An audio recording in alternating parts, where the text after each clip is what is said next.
안녕하세요. 따뜻한 복지사를 꿈꾸는 따복TV입니다. 지난 1월 21일 국토교통부에서 신혼부부, 청년, 다자녀, 일반 가구를 위한 전세 임대주택 신청하세요 라는 내용으로 보도자료를 게시했어요. 2월 1일부터 입주자를 모집한다고 하는데요. 이 뉴스 보고 LH 청년센터 홈페이지에 가보니까 1월 21일에 모집 공고가 올라왔더라고요. 그래서 내용을 확인해 봤는데 이전보다 보증금 지원 금액이 올랐어요. 그러니까 이전보다 더 저렴하게 전세를 마련할 수 있게 된 거죠. 그래서 이번에는 이게 어떤 내용인지 알아보도록 할게요. 정부는 집이 없는 분들이 안정적으로 주거 생활을 할 수 있도록 돕기 위해서 무주택자 분들에게 여러 공공임대주택을 지원하는데요. 그 중 하나가 전세 임대주택이에요. 제가 예전에 말씀드렸던 영구임대주택과 매입임대주택도 공공임대주택인데요. 이 주택에서 사는 것을 부담스러워하는 분도 계셔요. 우선 영구임대 아파트는 경쟁률이 너무 심해서 안 되는 경우가 많죠. 그게 아니더라도 아무 연고도 없는 지역으로 이사하기 힘들어 하시는 분들도 계시고요. 다니는 병원, 교회, 학교, 친인척, 친구들, 복지기관들이 가까운 곳에 있는데 이걸 포기하고 새로운 지역으로 가는 것도 쉽지 않아요. 매입 임대의 경우에는 이런 점은 좀 덜하지만 관리나 하자 보수가 잘 안 되는 경우가 있어요. 그래서 주차나 소음, 쓰레기 관리 문제가 생겼을 때 입주민 중에서 이런 문제를 조정할 수 있는 집주인이 없으니까 이웃 간의 말싸움이나 폭행, 절도가 심심찮게 생기고 있어요. 그래서 여러 임대주택 유형 중에서 만족도가 제일 낮죠. 이런 문제들 때문에 영구임대주택이나 매입임대주택에 살기 부담스럽다고 하시는 분들 계세요. 이런 분들에게는 전세임대주택 추천드려요. 전세임대주택은 내가 살고 싶은 집 전세 보증금을 LH나 SH 같은 공사에서 95%에서 98%까지 지원해주는 제도예요. 그래서 집주인과의 전세 계약도 공사에서 하죠. 중개수수료도 공사에서 부담하고요. 이 제도는 내가 살고 싶은 집을 내가 고를 수 있다는 게 가장 큰 장점이에요. 공사에서 집 규모를 85제곱미터, 1인 가구는 60제곱미터 이하로 제한하고 있긴 하지만 그래도 내가 그 기준 안에서 집을 고를 수 있다는 것은 정말 좋은 것 같아요. 그래서 단독, 다가구, 연립주택, 아파트, 오피스텔 등 내가 살고 싶은 집을 고르면 되죠. 또 보증금의 95%를 지원해 주는 것이면 공사에서 보증금의 대부분을 내는 것이잖아요. 물론 지원 금액의 1, 2%가량의 이자를 월 임대료로 내야 해서 입주자분들의 부담이 아예 없는 건 아니지만 그래도 이만큼 지원받으면 시세보다 훨씬 저렴하게 전세를 얻을 수 있어요. 그런데 수급자의 경우에는 자기 부담분 5%도 굉장히 부담스럽잖아요. 이 경우에는 전세 지원금을 2%로 낮출 수도 있어요.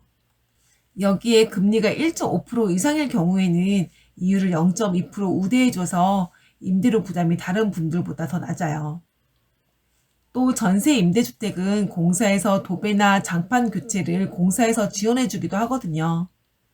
보통 전세로 들어가면 임차인이 직접 도배 장판을 해야 하는 경우가 많은데요. 이런 것도 지원받을 수 있으니까 좋죠. 그런데 중요한 것은 입주 대상이 누구인지, 입주자가 사는 지역이 어디인지에 따라서 지원받을 수 있는 한도가 있다는 거예요. 이건 입주하시는 분의 유형에 따라 다른데요. 이 유형은 크게 5가지로 나뉘어요. 유형은 지금 화면에 보시는 것처럼 일반 고령자 유형, 다자녀 유형, 청년 유형, 신혼부부 1유형, 신혼부부 2유형 이렇게 나뉘는데요. 각 유형들마다 각각 대상과 조건, 지원 한도가 달라요. 제가 다 설명드리려면 시간이 너무 많이 걸리니까 여기에서는 일반 고령자 유형에 대해서만 말씀드릴게요. 다른 유형인 분들은 영상을 일시 정지하셔서 확인해 보시길 바랄게요. 일반 고령자 유형은 1순위 대상자가 생계 의료급여 수급자나 한부모 가족, 차상위 계층 고령자예요. 이 유형은 다른 유형보다 지원 한도가 적은데 그래도 작년에 비해 수도권은 2천만 원, 광역시는 1천만 원가량이 올렸어요. 그래서 수도권은 최대 1억 1천만 원, 광역시는 최대 8천만 원, 기타 지역은 최대 6천만 원까지 지원받을 수 있죠. 입주자는 이 지원 금액의 2%에서 5%만 내면 돼요. 예를 들어 내가 수도권에 살고 이번에 1억 1천만 원짜리 전세를 얻는다고 해볼게요.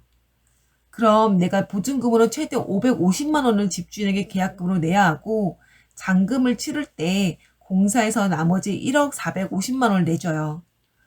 그리고 난 매달 공사에 이에 대한 이자 17만 4천 원 정도를 내야 하죠. 만약 난 수급자인데 이 5%도 부담스럽다 하시면 지원 금액을 98%까지 늘릴 수 있어요. 그럼 보증금으로 220만 원만 낼 수도 있죠. 그렇게 되면 공사에서 나머지 금액인 1억 780만 원을 내주겠죠. 그럼 입주자분은 이 금액에 대한 이자로 매달 17만 9천 원 이상 공사에 내면 돼요. 그런데 또 수급자는 이율을 0.2%포인트 우대해 주니까 이보다 1,000원에서 2,000원 정도 덜 낼 수 있을 것 같아요. 다른 유형들도 이런 식으로 계산하시면 되는데요. 보증금을 지원받는 금액에 따라 이율이 약간씩 달라요. 만약 4천만 원 이하로 지원을 받았으면 이율이 연 1%, 4천만 원에서 6천만 원 사이로 받았으면 1.5%, 6천만 원을 넘게 받았으면 2%예요. 또 수급자분들은 자녀가 따로 나가서 생활할 경우에 청년 전세임대주택 활용해 보셔도 좋을 것 같아요. 전세임대주택의 청년 유형에서 수급자, 차상위, 보호대상 한부모 가정은 1순위로 지원이 되니까 다른 분들보다는 지원받을 수 있는 확률이 높거든요. 마지막으로 전세임대주택을 이용할 수 있는 조건에 대해서 잠깐 말씀드릴게요. 전세임대는 대상에 따라 소득과 재산 조건을 보는데요. 수급자, 차상위, 보호대상 한부모 가족과 같은 경우는 그 자격을 가진 자체로 이미 소득과 재산 조건을 충족해서 수급자나 차상의 증명서만 있으면 돼요. 이런 경우가 아닐 경우에는 소득이 전년도 도시근로자 가구당 월 평균 소득 50% 이하여야 하는데 이 금액이 1인 가구는 132만 원, 2인 가구는 219만 원, 3인 가구는 281만 원이에요. 여기에 총 자산 2억 원, 자동차 가액 2,468만 원 이하이면 대상이 되죠. 만약 내가 전세 임대주택을 신청하고 싶은데 그럼 어떻게 하면 되는지 궁금하실 거예요. 이런 경우는 LH 청약센터 홈페이지에 가셔서 신청을 하시면 되는데요. 정하시기 힘드시면 주민센터에 가보시길 바랄게요. 그 다음 대상자로 선정이 되면 그때부터 살고 싶은 전셋집을 찾으시면 돼요. 그래서 마음에 드는 집을 찾으셨으면 공사에서는 그 집의 부채가 어느 정도인지, 집주인이 입주자 가족은 아닌지 보는데 이런 것에 문제가 없으면 공사에서 집주인과 전세 계약을 해요. 이때 계약금을 내야 하는데 내가 만약 전세금 1억 원을 지원받게 되었다 하면 이 중 최소 2%, 그러니까 최소 200만 원은 개인이 부담해야 해요. 그리고 나머지 9,800만 원은 공사에서 지원해 주는데 이것의 연 이율이 2%이니까 매달 16만 3천 원 정도를 공사에 내면 돼요. 그러니까 입주자 입장에서는 보증금 200만 원에 월세 16만 3천 원짜리 집에 사는 것과 똑같은 거죠. 이 정도면 주변 시세에 비해 굉장히 저렴한 편인데요. 이런 식으로 입주자는 2년 단위로 최장 20년까지 지원받을 수 있어요. 오늘은 전세 임대주택에 대해 말씀드렸어요. 요즘 집값도 많이 오르고 전세가도 많이 올라서 힘드신 분들 많으실 텐데 조금이나마 도움이 되었으면 좋겠네요. 그럼 오늘은 여기까지 할게요. 남은 하루도 좋은 하루 보내세요.